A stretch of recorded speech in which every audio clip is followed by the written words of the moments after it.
Encyclopedia section 205. In its primary and immediate aspect, the teleological relation is external design, and the notion confronts a presupposed object.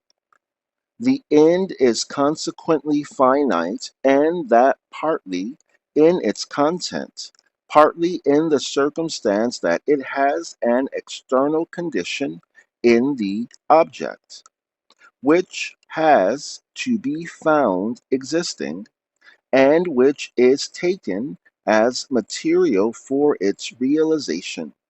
Its self-determining is to that extent in form only.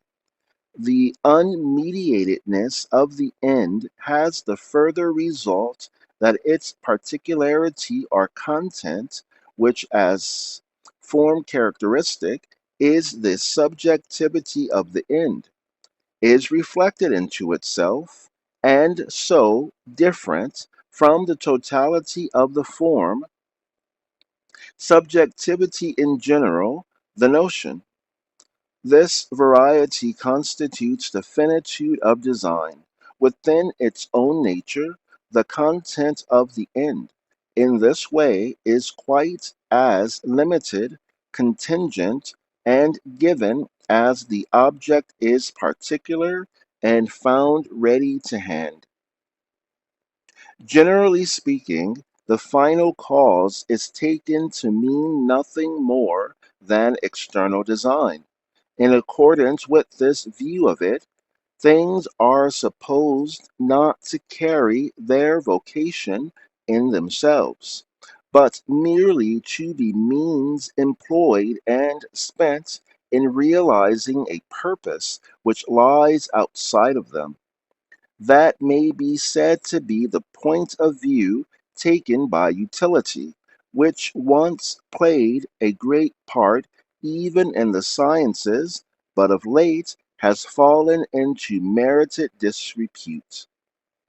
Now that people have begun to see that it failed to give a genuine insight into the nature of things, it is true that finite things as finite ought in justice to be viewed as non-ultimate, and as pointing beyond themselves.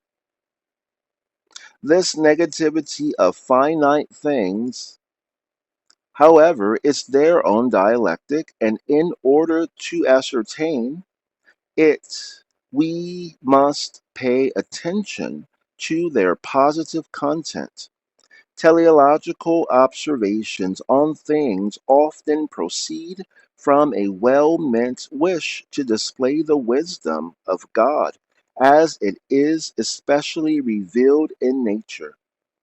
Now, in thus trying to discover final causes for which the things serve as means, we must remember that we are stopping short at the finite and are liable to fall into trifling reflections.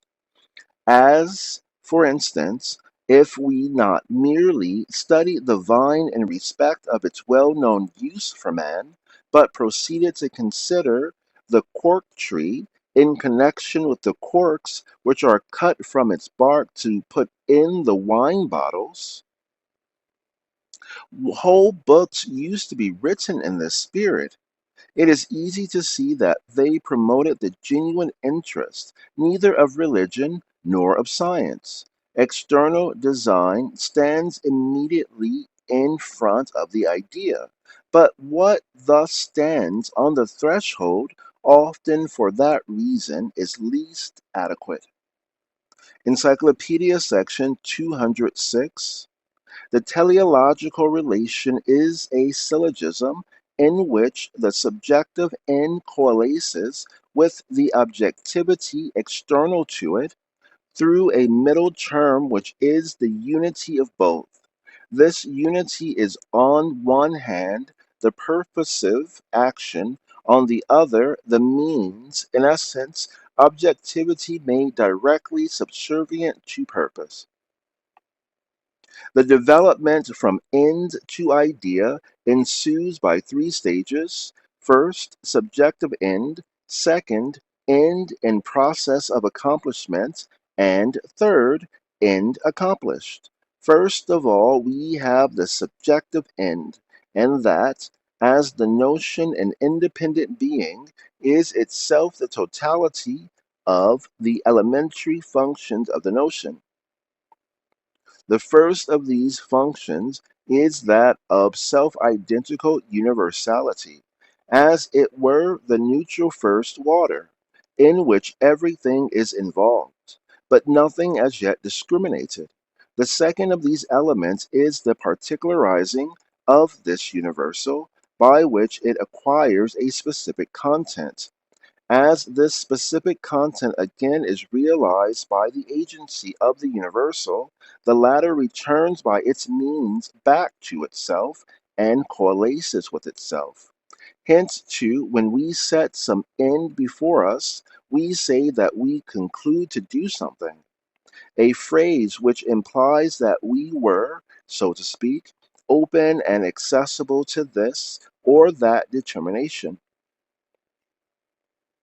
Similarly, we also add a further step, speak of a man resolving to do something, meaning that the agent steps forward out of his self regarding inwardness and enters into dealings with the environing objectivity. This supplies the step from the merely subjective end to the purposive action which tends outward. Encyclopedia section 207. Premise 1. The first syllogism of the final cause represents the subjective end.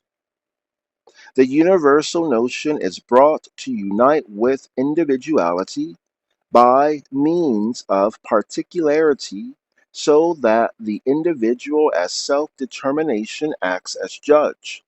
That is to say, it not only particularizes or makes into a determinate content the still indeterminate universal, but also explicitly puts an antithesis of subjectivity and objectivity, and at the same time is in its own self a return to itself, for it stamps the subjectivity of the notion, presupposed as against objectivity, with the mark of defect, in comparison with the complete and rounded totality, and thereby at the same time turns outward.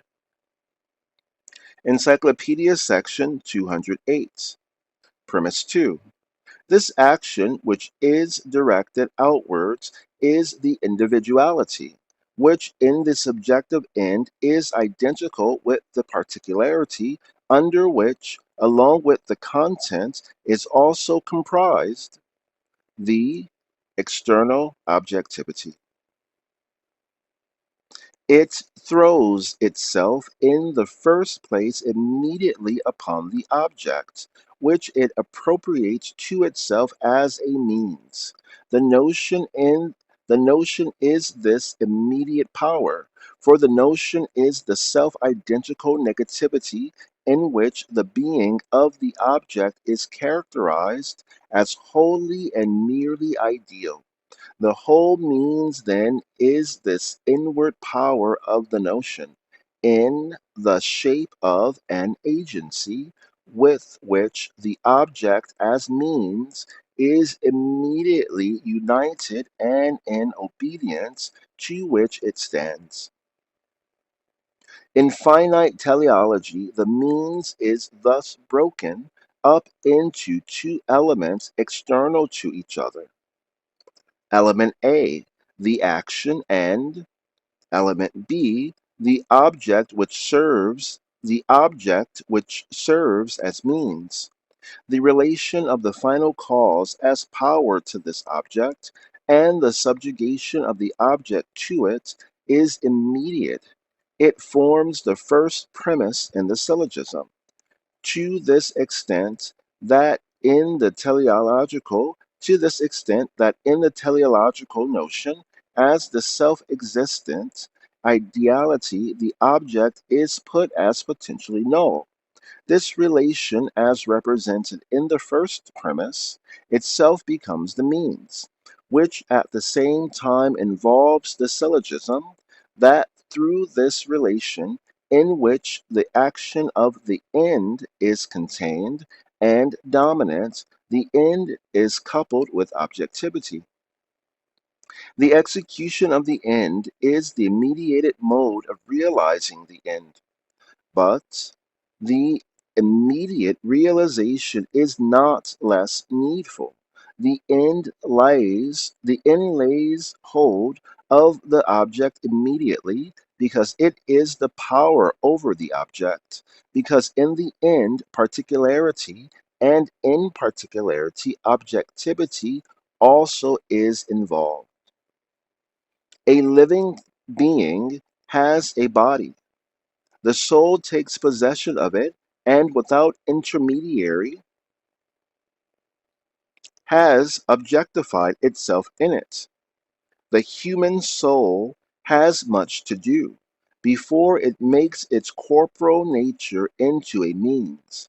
Man must, as it were, take possession of his body so that it may be the instrument of his soul.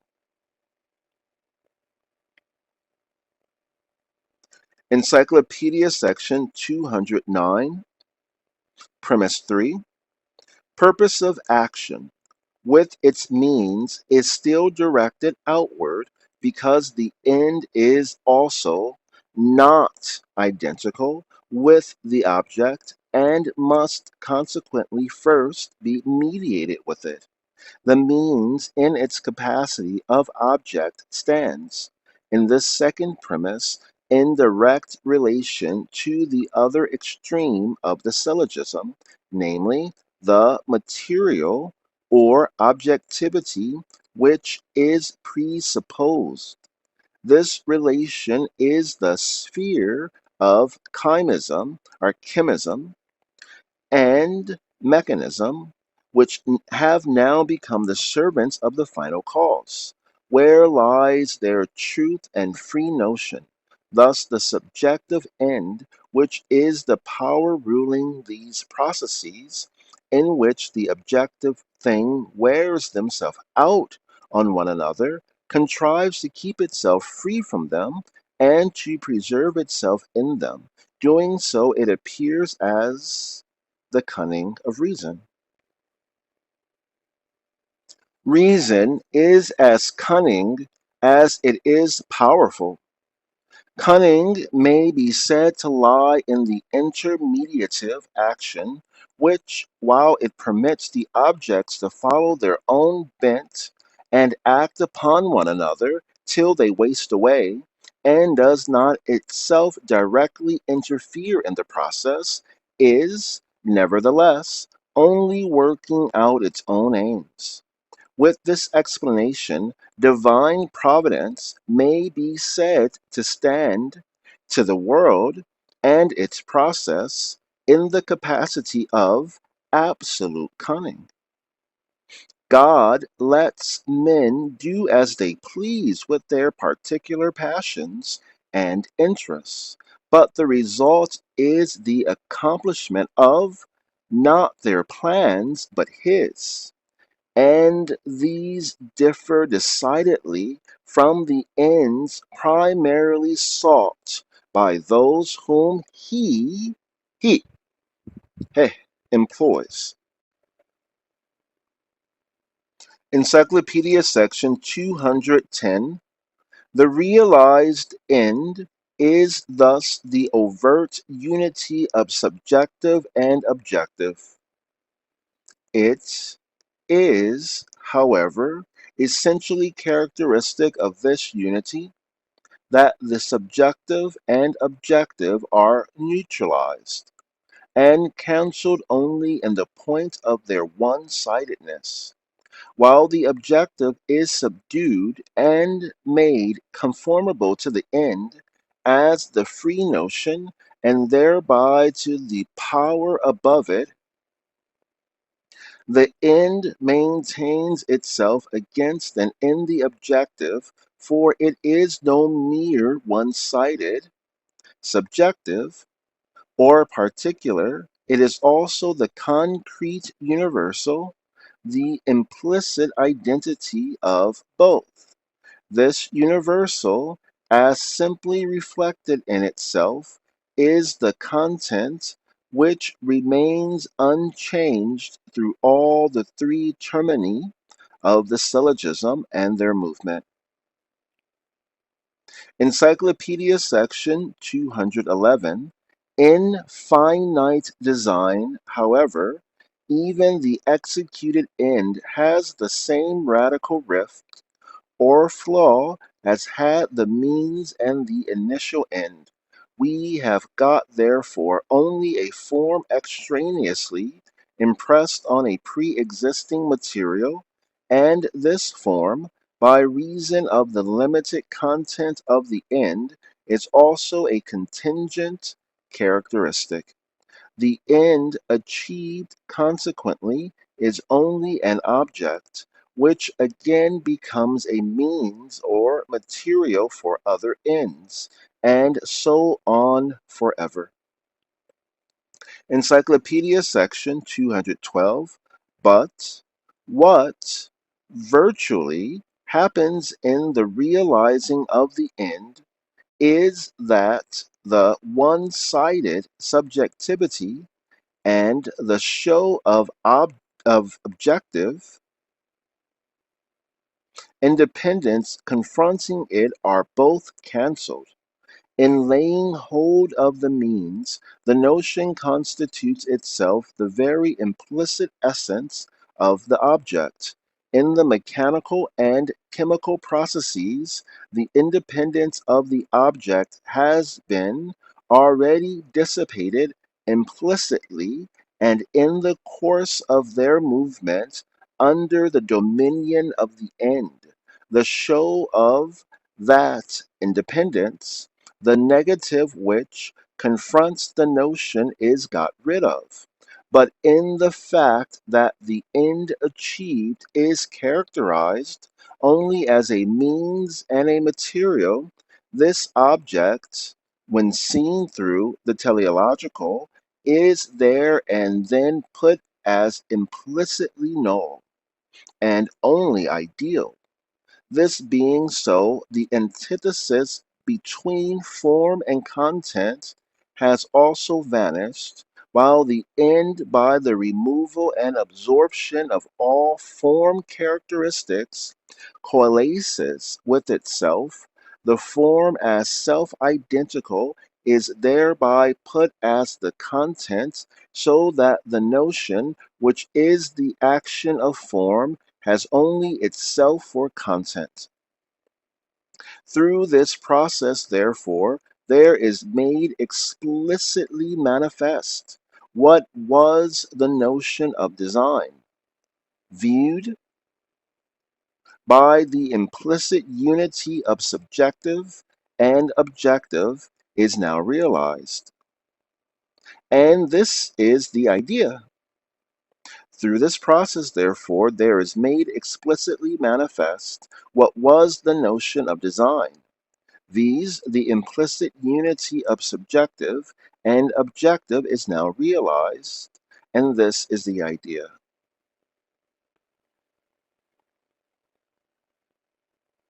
This finitude of the end consists in the circumstance that, in the process of realizing it, the material which is employed as a means is only externally subsumed under it and made conformable to it. But as a matter of fact, the object is the notion implicitly. And thus, when the notion, in the shape of end, is realized in the object, we must but the we have but the manifestation of the inner nature of the object itself. Objectivity is thus, as it were, only a covering under which the notion lies concealed. Within the range of the finite, we can never see or experience that the end has been really secured. The consummation of the infinite end, therefore, consists merely in removing the illusion which makes it seem yet unaccomplished. The good, the absolute good, is eternally accomplishing itself in the world. And the result is that it needs not wait upon us, but is already by implication, as well as in full actuality, accomplished. This is the illusion under which we live. It alone supplies at the same time the actualizing force on which the interest in the world reposes. In the course of its process, the idea creates that illusion by setting an antithesis to confront it, and its action consists in getting rid of the illusion which it has created. Only out of this error does the truth arise. In this fact lies the reconciliation with error and with finitude. Error, or other being, when superseded, is still a necessary dynamic element of truth. For truth can only be where it makes its own result. Hegel, Encyclopedia of Philosophy, Section 1, Logic, the science of the idea in and for itself, billahi that wa lillahi jama'a, Chapter 9, Third Subdivision of Logic, the Doctrine of the Notion, Quasi-Subdivision C, the Idea. Encyclopedia Section 213.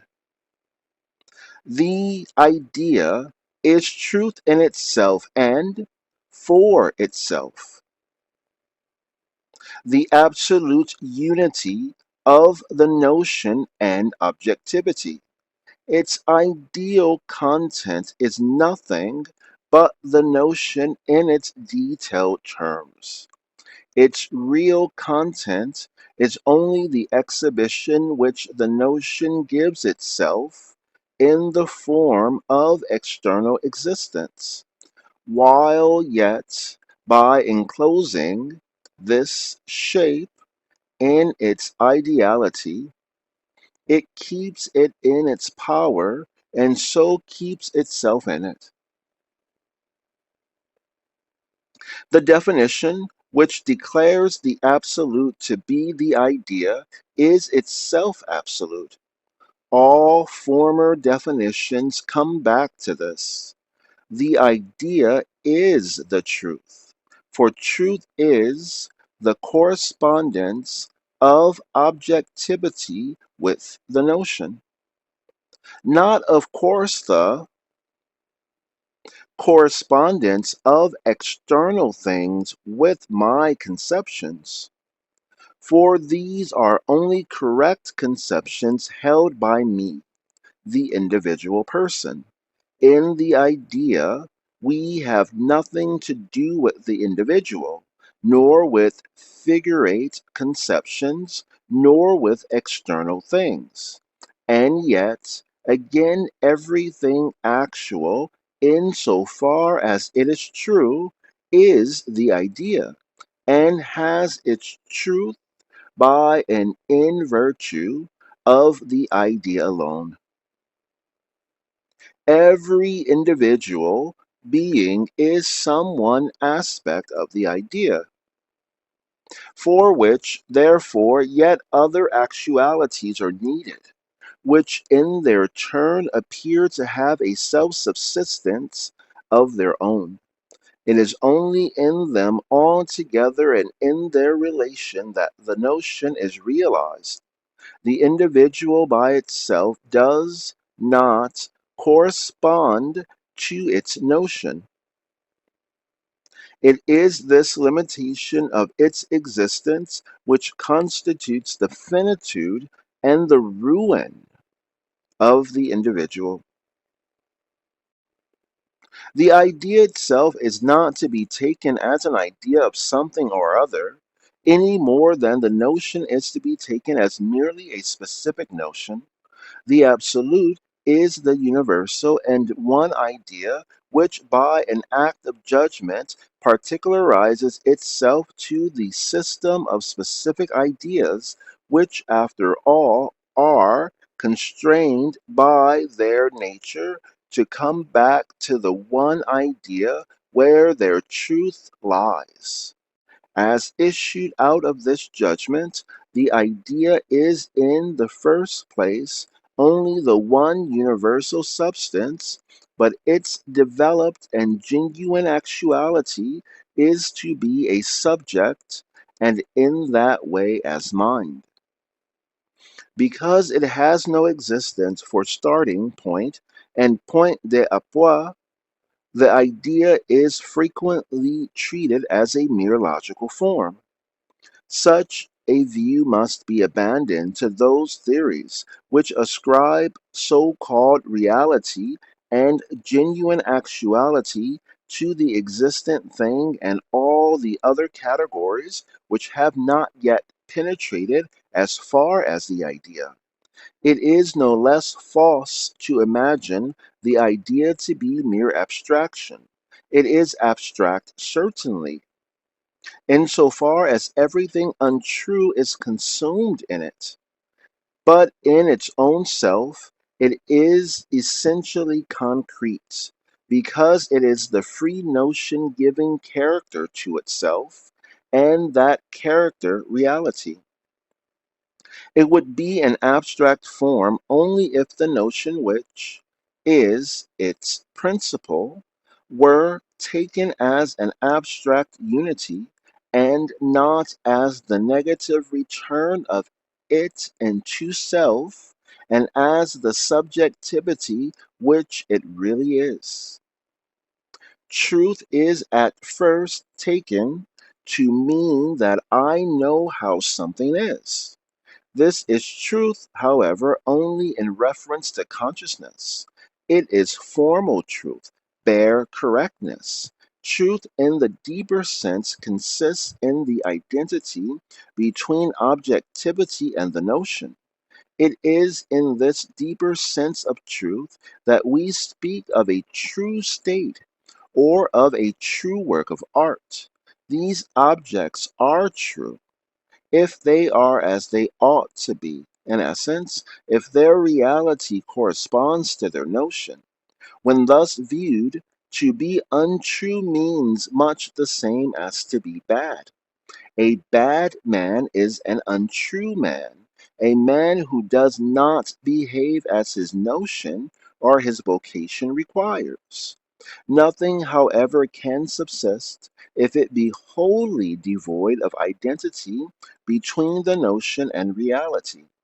Even bad and untrue things have being, insofar as their reality still, somehow, conforms to their notion. Whatever is thoroughly bad or contrary to the notion is for that very reason on the way to ruin. It is by the notion alone that the things in the world have their subsistence, or, as it is expressed in the language of religious conception, things are what they are only in virtue of the divine and thereby creative thought which dwells within them.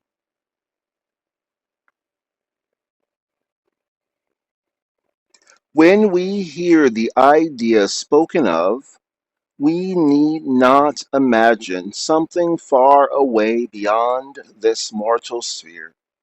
The idea is rather what is completely present, and it is found, however, confused and degenerated in every consciousness.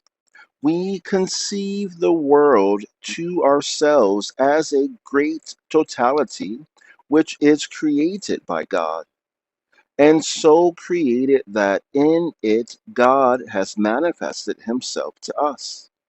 We regard the world also as ruled by divine providence, implying that the scattered and divided parts of the world are continually brought back and made conformable to the unity from which they have issued. The purpose of philosophy has always been the intellectual ascertainment of the idea, and everything deserving the name of philosophy has constantly been based on consciousness of an absolute unity where the understanding sees and accepts only separation. It is too late now to ask for proof that the idea is the truth. The proof of that is contained in the whole deduction and development of thought up to this point. The idea is the result of this course of dialectic, not that it is to be supposed that the idea is mediate only, in essence, mediated through something else than itself. It is rather its own result, and being so, is no less immediate than mediate. The stages hitherto considered, viz., those of being in essence, as well as those of notion and of objectivity, are not, when so distinguished, something permanent, resting upon themselves. They have proved to be dialectical, and their only truth is that they are dynamic elements of the idea. Encyclopedia section 214. The idea may be described in many ways. It may be called reason, and this is the proper philosophical signification of reason. Subject, object, the unity of the ideal and the real, of the finite and the infinite, of soul and body, the possibility which has its actuality in its own self, that of which the nature can be thought only as existent, and so on. All these descriptions apply because the idea contains all the relations of understanding, but contains them in their infinite self return and self identity. It is easy work for the understanding to show that everything said of the idea is self contradictory, but that can quite as well be retaliated, or rather, in the idea, the retaliation is actually made. And this work, which is the work of reason, is certainly not so easy as that of the understanding. Understanding may demonstrate that the idea is self contradictory. Because the subjective is subjective only and is always confronted by the objective, because being is different from notion and therefore cannot be picked out of it, because the finite is finite only, the exact antithesis of the infinite, and therefore not identical with it, and so on with every term of the description. The reverse of all this, however, is the doctrine of logic. Logic shows that the subjective which is to be subjective only, the finite which would be finite only, the infinite which would be infinite only, and so on, have no truth, but contradict themselves and pass over into their opposites. Hence this transition and the unity in which the extremes are merged and become factors, each with a merely reflected existence, reveals itself as their truth. The understanding, which addresses itself to deal with the idea, commits a double misunderstanding. It takes first the extremes of the idea, be they expressed as they will, so long as they are in their unity, not as they are understood when stamped with this concrete unity, but as if they remained abstractions outside of it. It no less mistakes the relation between them ever when it has been expressly stated. Thus, for example, it overlooks even the nature of the copula in the judgment, which affirms that the individual or subject is, after all, not individual, but universal. But in the second place, the understanding believes its reflection that the self identical idea contains its own negative or contains contradiction, to be an external reflection which does not lie within the idea itself, but the reflection is really no peculiar cleverness of the understanding. The idea itself is the dialectic which forever divides and distinguishes the self identical from the differentiated, the subjective from the objective, the finite from the infinite, soul from body. Only on these terms is it an external creation, eternal vitality, and eternal spirit, but while it thus passes, or rather translates itself into the abstract understanding, it for ever remains reason. The idea is the dialectic which again makes this mass of understanding and diversity understand its finite nature and the pseudo independence in its production, and which brings the diversity back to unity. Since this double movement is not separate or distinct in time, nor indeed in any other way, otherwise, it would be only a repetition of the abstract understanding. The idea is the eternal vision of itself in the other, notion which in its objectivity has carried out itself, object which is inward design, essentially subjectivity. The different modes of apprehending the idea as unity of ideal and real, of finite and infinite, of identity and difference, and the like, are more or less formal.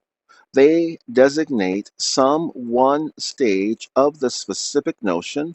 Only the notion itself, however, is free and the genuine universal. In the idea, therefore, the specific character of the notion is only the notion itself, and objectivity.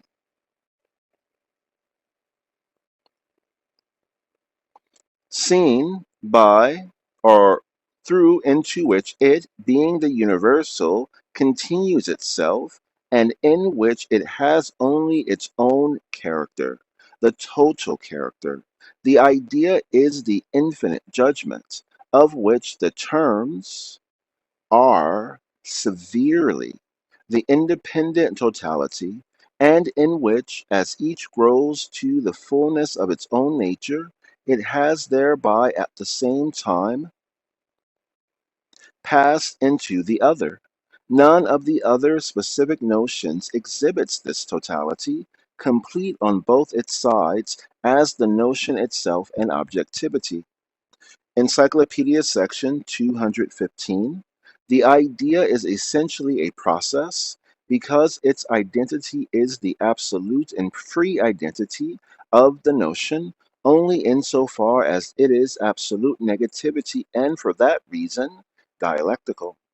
It is the round of movement in which the notion in the capacity of universality, which is individuality, gives itself the character of objectivity and of the antithesis thereto, and this externality, which has the notion for its substance, finds its way back to subjectivity through its immanent dialectic.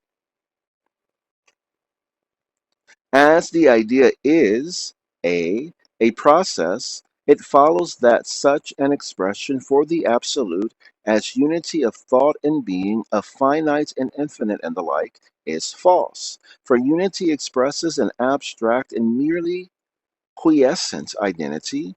As the idea is B, subjectivity, it follows that the expression is equally false on another account, that unity of which it speaks expressly, a merely virtual or underlying presence of the genuine unity. The infinite would thus seem to be merely neutralized by the finite, the subjective by the objective, thought by being, but in the negative unity of the idea, the infinite overlaps and includes the finite, thought overlaps being, subjectivity overlaps objectivity, the unity of the idea is thought, infinite.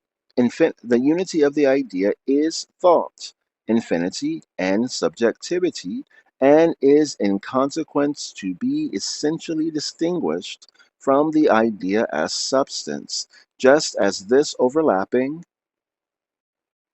subjectivity, thought, or infinity is to be distinguished from the one sided subjectivity, one sided thought, one sided infinity to which it descends in judging and defining. The idea as a process runs through three stages in its development. The first form of the idea is life. That is, the idea in the form of immediacy. The second form is that of mediation or differentiation, and this is the idea in the form of knowledge, which appears under the double aspect of the theoretical and practical idea. The process of knowledge eventuates in the restoration of the unity enriched by difference. This gives the third form of the idea, the absolute idea, which last stage of the logical idea evinces itself to be at the same time the true first, and to have a being due to itself alone. In Hegel, Encyclopedia of Philosophy, Section 1, Logic, the science of the idea in and for itself, billahi that wa lillahi jama'a, Chapter 9, Third Subdivision of Logic, the Doctrine of the Notion, Quasi-Subdivision C, the Idea, Infra-Subdivision A, Life. Encyclopedia Section 216, the immediate idea is life. As soul, the notion is realized in a body of whose externality the soul is the immediate self relating universality. But the soul is also its particularization, so that the body expresses no other distinctions that follow from the characterizations of its notion. And finally, it is the individuality of the body as infinite. Negativity, the dialectic of that bodily objectivity with its parts lying out of one another, conveying them away from the semblance of independent subsistence back into subjectivity, so that all the members are reciprocally momentary means as well as momentary ends. Thus, as life is the initial particularization, so it results in the negative self asserting unity. In the dialectic of its corporeity, it only coalesces with itself. In this way, life is essentially something alive, and in point of its immediacy, this individual living thing, it is characteristic of finitude in this sphere that, by reason of the immediacy of the idea, body and soul are separable. This constitutes the mortality of the living being. It is only, however, when the living being is dead, that these two sides of the idea are different ingredients. The single members of the body are what they are only by and in relation to their unity. A hand, ergo, when hewn off from the body is, as Aristotle has observed, a hand in name only, not in fact. From the point of view of understanding, life is usually spoken of as a mystery and in general as incomprehensible. By giving it such a name, however, the understanding only confesses its own finitude and nullity. So far is life from being incomprehensible that in it the very notion is presented to us, or rather the immediate idea existing as a notion, and having said thus, and having said this, we have indicated the defect of life. Its notion and reality do not thoroughly correspond to each other. The notion of life is the soul, and this notion has the body for its reality. The soul is, as it were, infused into its corporeity, and in that way it is at first sentient only, and not yet freely self conscious.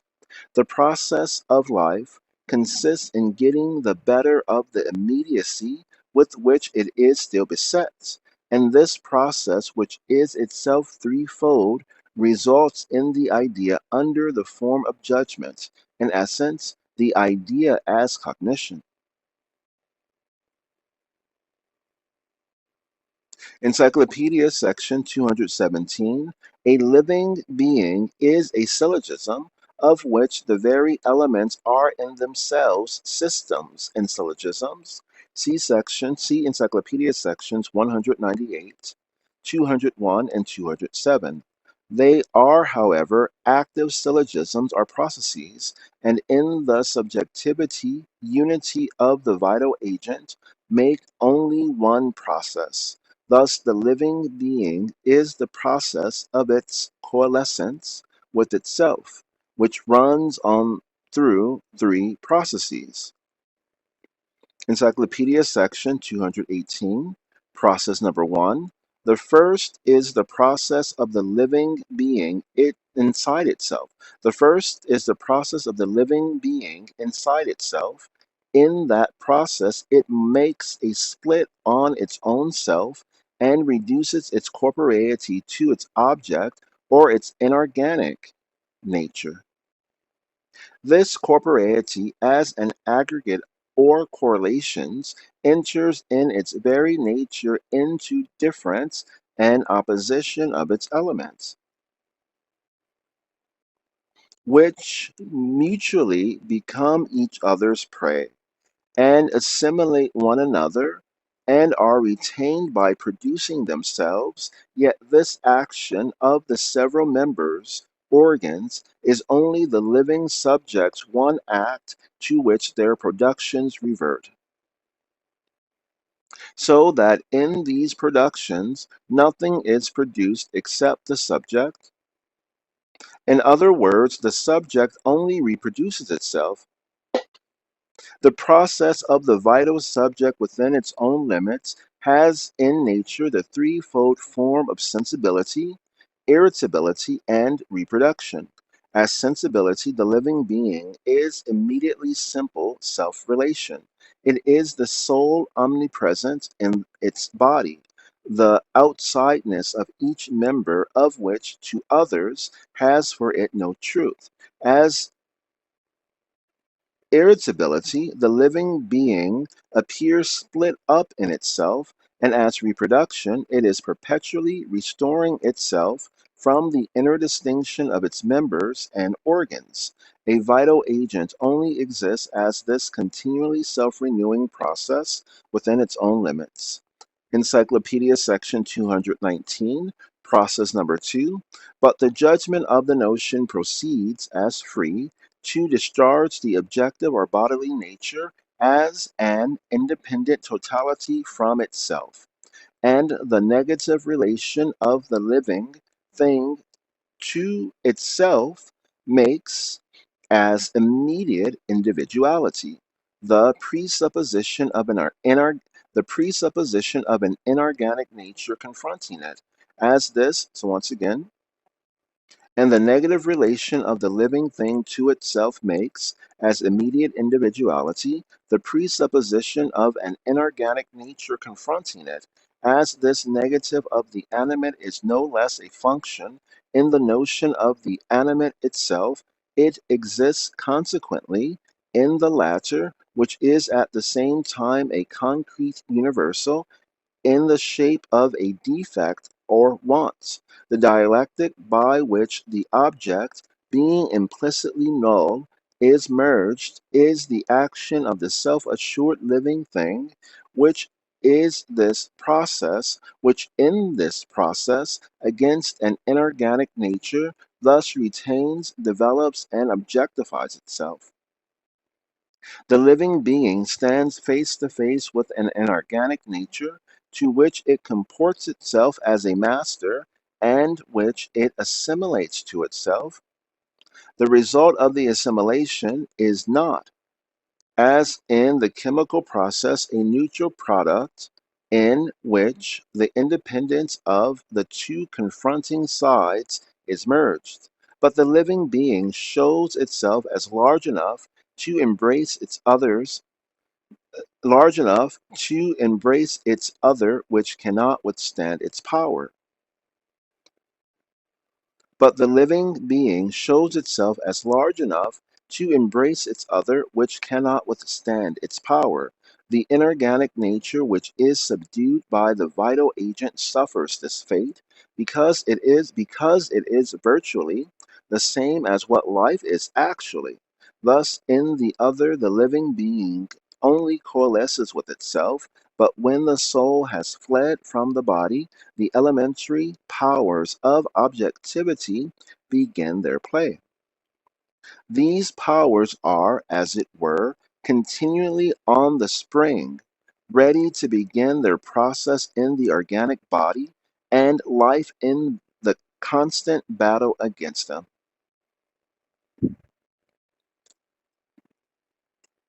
Encyclopedia section 220.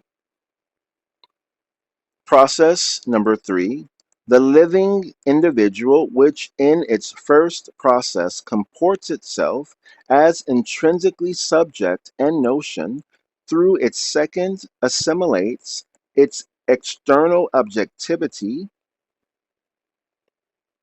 and thus puts the character of reality into itself. It is now therefore implicitly a kind with essential universality of nature.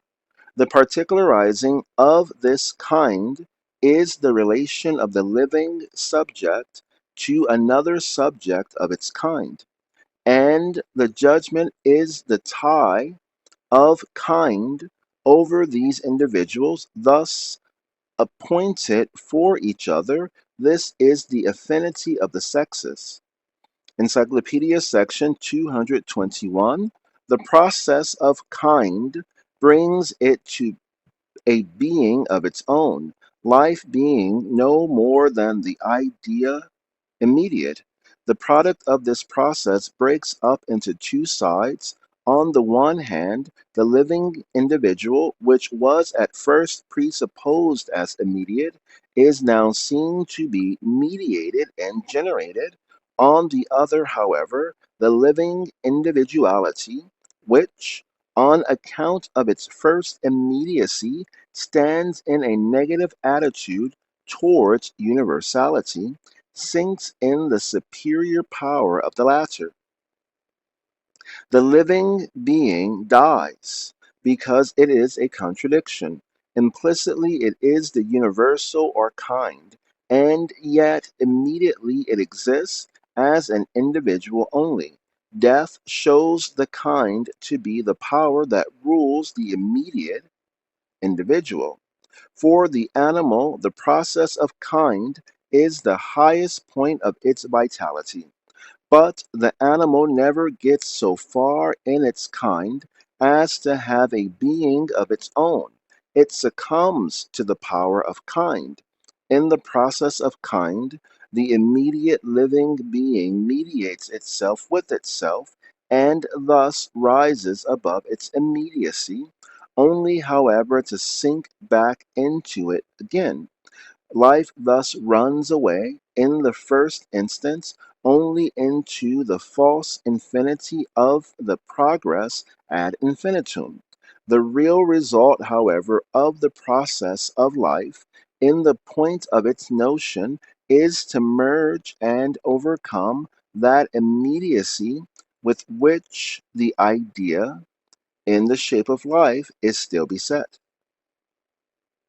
Encyclopedia, section 222. In this manner, however, the idea of life has thrown off not someone particular and immediate, this. In this manner, however, the idea of life has thrown off not some one particular and immediate this, but this first immediacy as a whole. It thus comes to itself, to its truth. It enters upon existence as a free kind, self subsistent, the death of merely immediate and individual vitality is the procession of spirit. Hegel, Encyclopedia of Philosophy, Section 1, Logic, the science of the idea in and for itself, billahi dhat wa lillahi jama'a, Chapter 9, third subdivision of logic, the doctrine of the notion, quasi-subdivision C, the idea, infra-subsection B, cognition in general. Encyclopedia section 223. The idea exists free for itself, in so far as it has universality for the medium of its existence, as objectivity itself has notational, as objectivity itself has notional being, as the idea is its own object, its subjectivity thus universalized is pure self-contained, distinguishing of the idea, intuition which keeps itself in this identical universality, but as specific distinguishing, it is the further judgment of repelling itself as a totality from itself, and thus, in the first place, presupposing itself as an external universe. There are two judgments which, though implicitly identical, are not yet explicitly put as identical. Encyclopedia section 224. The relation of these two ideas, which implicitly and as life are identical, is thus one of correlation, and it is that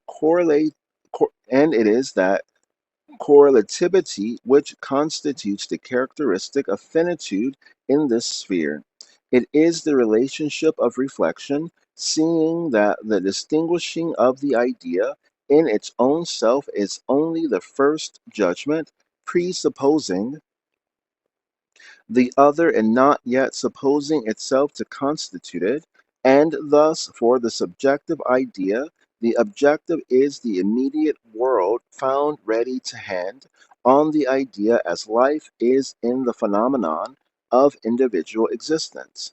At the same time, insofar as this judgment is pure distinguishing within its own limits, see Encyclopedia section 223.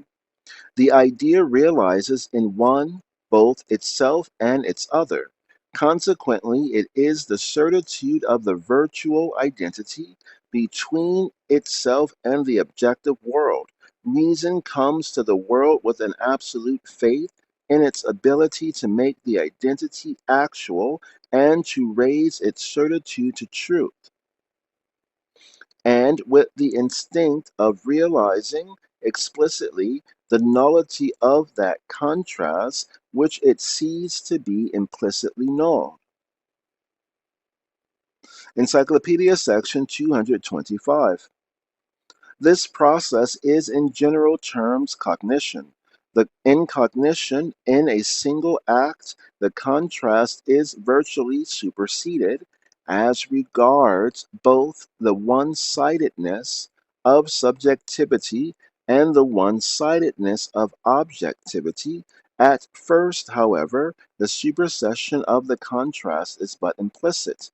The process as such is in consequence immediately infected with the finitude of this sphere and splits into the twofold movement of the instinct of reason, presented as two different movements. On the one hand, it supersedes the one-sidedness of the idea's subjectivity by receiving the existing world into itself, into subjective conception and thought, and with this objectivity, which is thus taken to be real and true, for its content it fills up the abstract certitude of itself. On the other hand, it supersedes the one-sidedness of the objective world, which is now, on the contrary, estimated as only a mere semblance, a collection of contingencies and shapes at bottom visionary.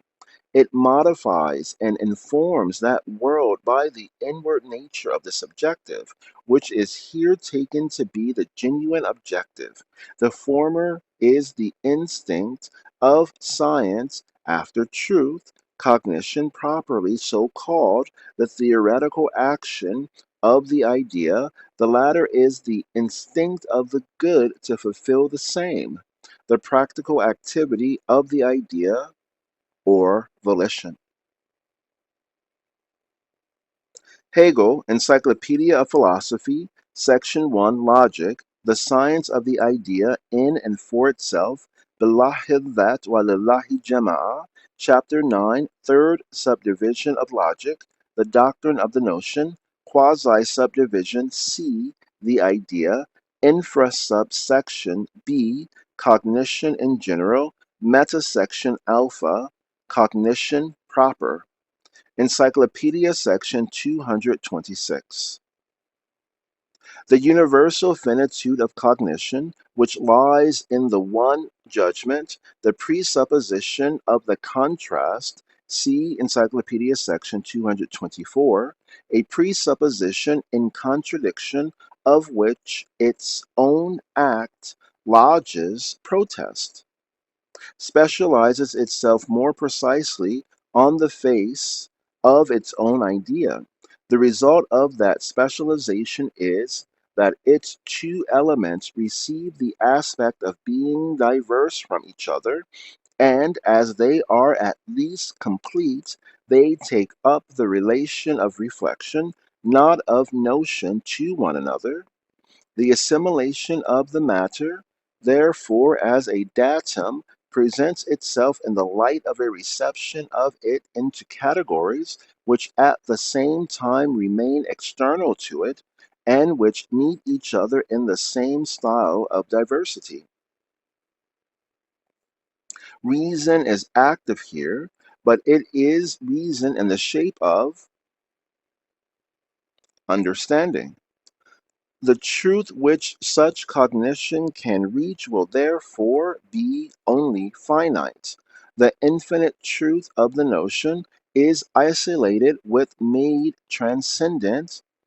The infinite truth of the notion is isolated and made transcendent, an inaccessible goal in a world of its own. Still, in its external action, cognition stands under the guidance of the notion, and notional principles form the secret clue to its movement. The finitude of cognition lies in the presupposition of a world already in existence and in the consequent view of the knowing subject as a tabula rasa. The conception is one attributed to Aristotle, but no man is further than Aristotle from such an outside theory of cognition. Such a style of cognition does not recognize in itself the activity of the notion, an activity which it is implicitly but not consciously. In its own estimation, its procedure is passive. Really, that procedure is active. Encyclopedia section 227, 227, finite cognition, when it presupposes what is distinguished from it to be something already existing, and confronting it to be the various facts of external nature or of consciousness, has in the first place, place 1, formal identity or the abstraction of universality for the form of its action. Its activity therefore consists in analyzing the given concrete object, isolating its differences, and giving them the form of abstract universality. Or it leaves the concrete thing as a ground, and by setting aside the unessential looking particulars, brings into relief a concrete universal, the genus or force and law. This is the analytical method. People generally speak of the analytical and synthetical method. People generally speak of the analytical and synthetical methods as if it depended solely on our choice, which we pursued. This is far from the case. It depends on the form of the objects of our investigation, which of the two methods that are derivable from the notion of finite cognition ought to be applied. In the first place, cognition is analytical. Analytical cognition deals with an object which is presented in detachment, and the aim of its action is to trace back to a universal the individual object before it.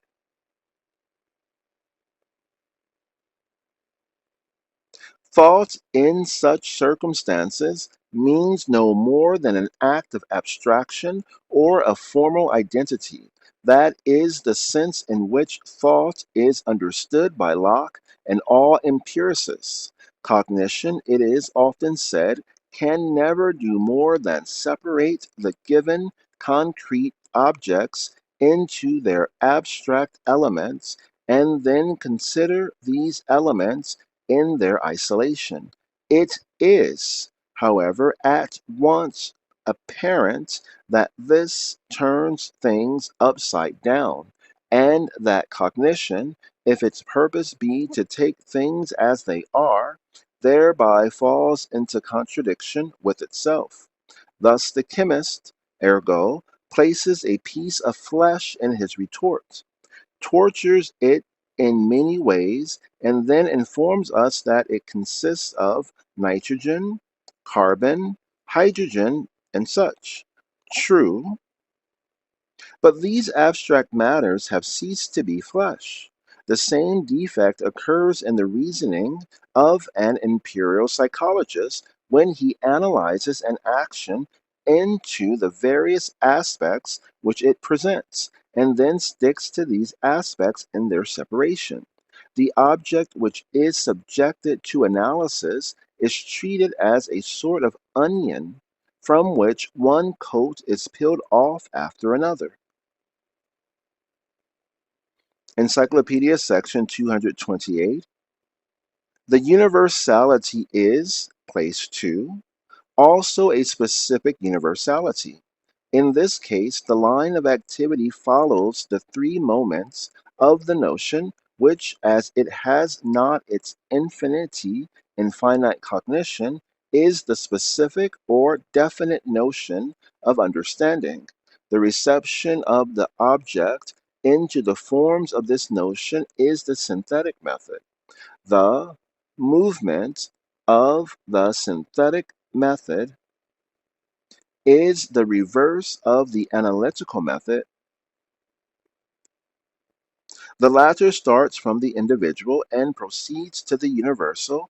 In the former, the starting point is given by the universal as a definition, from which we proceed by particularizing in division to the individual the theorem,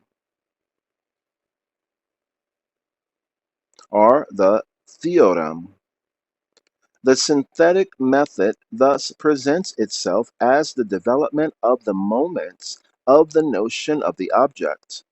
Encyclopedia section 229.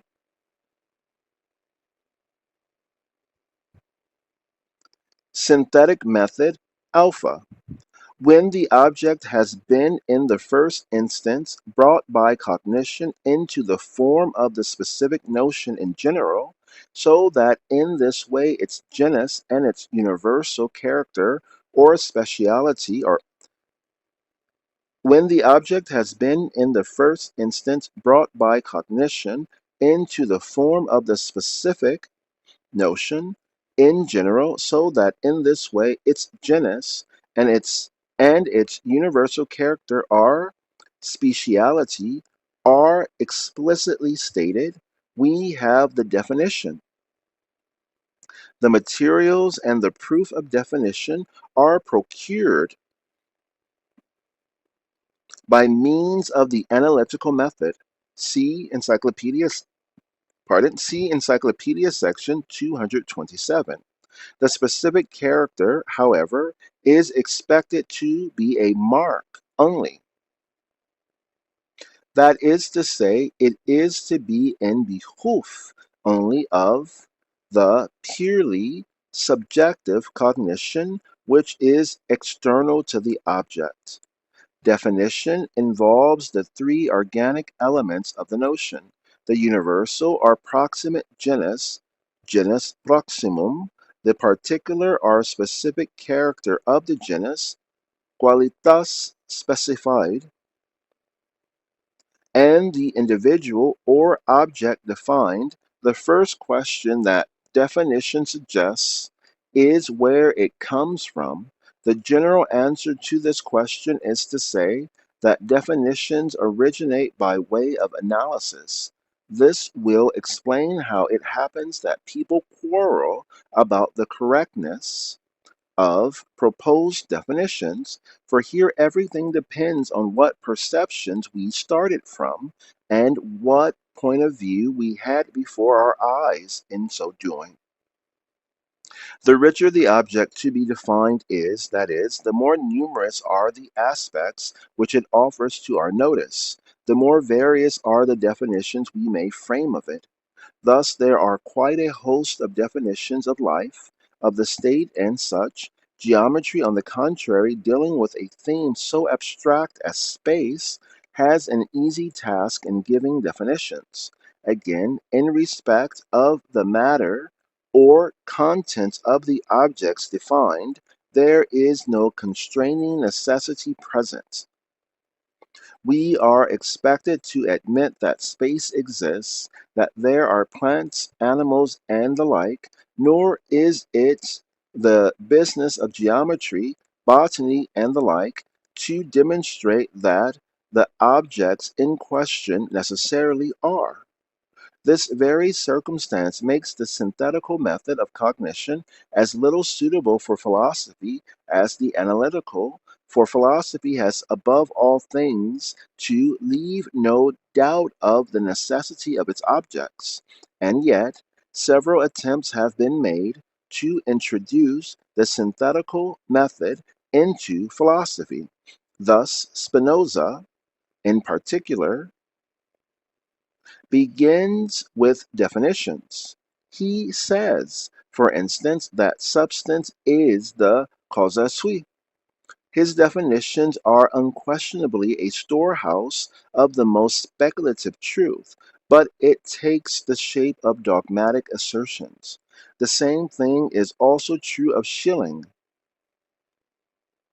Encyclopedia section 230, synthetic method beta. The statement of the second element of the notion, in essence, of the specific character of the universal, as particularizing, is given by division in accordance with some external consideration. Division, we are told, ought to be complete. That requires a principle or ground of division so constituted that the division based upon it embraces the whole extent of the region designated by the definition in general. But in division, there is the further requirement that the principle of it must be borrowed from the nature of the object in question. If this condition be satisfied, the division is natural and not merely artificial, that is to say, arbitrary. Thus, in zoology, the ground of division adopted in the classification of the mammalia is mainly afforded by their teeth and claws. That is, so far, sensible, as the mammals themselves distinguish themselves from one another by these parts of their bodies, back to which therefore the general type of their various classes is to be traced. In every case, the genuine division must be controlled by the notion. To that extent, a division, in the first instance, has three members. But as particularity exhibits itself as double, the division may go to the extent even of four members. In the sphere of mind, trichotomy is predominant, a circumstance which Kant has the credit of bringing into notice.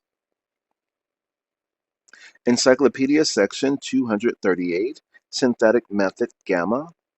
In the concrete individuality, where the mere unanalyzed quality of the definition is regarded as a correlation of elements, the object is a synthetical nexus of different characteristics. It is a theorem or theorem. Being different, these characteristics possess but a mediated identity to supply the materials which form the middle terms is the office of construction and the process of mediation itself, from which cognition derives the necessity of that nexus in the demonstration. As the difference between the analytical and synthetical methods is commonly stated, it seems entirely optional which of the two we employ. If we assume, to start with, the concrete thing which the synthetic method presents as a result, we can analyze from it as consequences the abstract propositions which form the presuppositions and the material for the proof. Thus, algebraical definitions of curved lines are theorems in the method of geometry. Similarly, even the Pythagorean theorem, if made the definition of a right-angled triangle, might yield to analysis those propositions which geometry had already demonstrated on its behalf. The optionalness of either method is due to both alike starting from an external presupposition. So far as the nature of the notion is concerned, analysis is prior, since it has to raise the given material with its empirical correctness into the form of general abstraction, which may then be set in the front of the synthetical method as definitions. That these methods, however indispensable and brilliantly successful in their own province, are unservable for philosophical cognition is self-evident. They have presuppositions, and their style of cognition is that of understanding, proceeding under the canon of formal identity. In Spinoza, who was especially addicted to the use of the geometrical method, we are at once struck by its characteristic formalism. Yet his ideas were speculative in spirit, whereas the system of Wolff, who carried the method out to the height of pedantry, was even in subject matter a metaphysic of the understanding.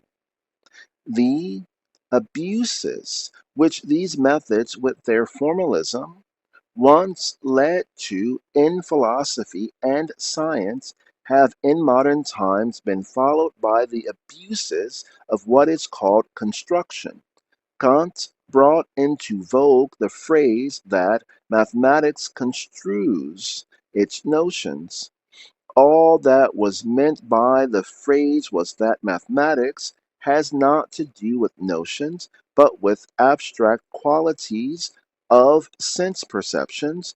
The name construction, construing of notions, has since been given to a sketch or statement of sensible attributes which were picked up from perception, quite guiltless of any influence of the notion, and the additional formalism of classifying scientific and philosophical objects in a tabular form on some presupposed rubric, but in other respects at the fancy and description of the observer. In the background of all this, certainly there is a dim consciousness of the idea, of the unity of the notion and objectivity.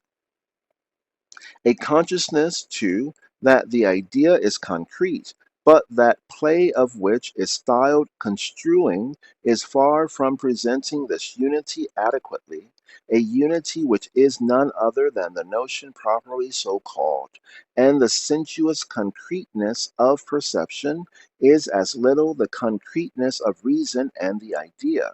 Another point calls for notice. Geometry works with the sensuous but abstract perception of space, and in space it experiences no difficulty in isolating and defining certain simple analytic modes.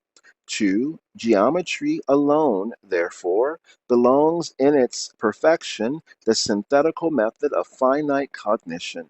In its course, however, and this is the remarkable point, it finally stumbles upon what are termed irrational and incommensurable quantities. It finally stumbles upon what are termed irrational and incommensurable quantities. And in their case, any attempt at further specification drives it beyond the principle of the understanding. This is only one of many instances in terminology where the title rational is perversely applied to the province of understanding, while we stigmatize as irrational that which shows the beginning and a trace of rationality.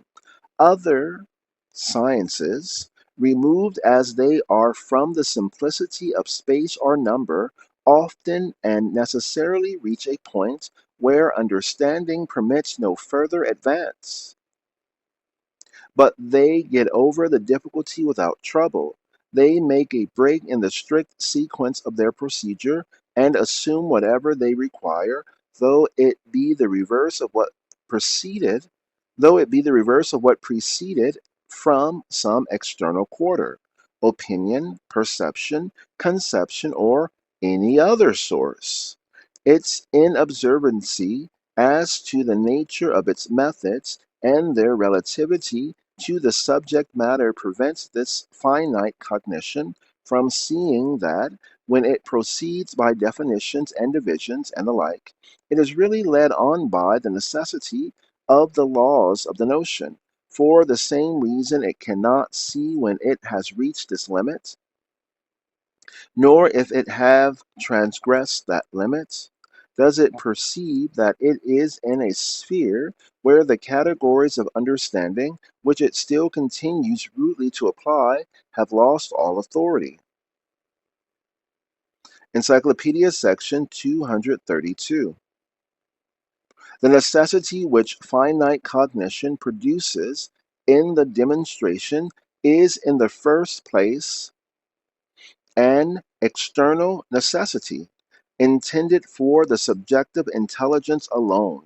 But in necessity as such, cognition itself has left behind its presupposition and starting point, which consisted in accepting its content as given or found. Necessity qua necessity is Implicitly, the self-relating notion, the subjective idea has thus implicitly reached an original and objective determinateness, a something not given, and for that reason immanent in the subject. It has passed over into the idea of will. The necessity which cognition reaches by means of the demonstration is the reverse of what formed in its starting point. In its starting point, cognition had a given and a contingent content, but now at the close of its movement, it knows its content to be necessary. This necessity is reached by means of subjective agency. Similarly, subjectivity at starting was quite abstract, a bare tabula rasa. It now shows itself as a modifying and determining principle. In this way, we pass from the idea of cognition to that of will.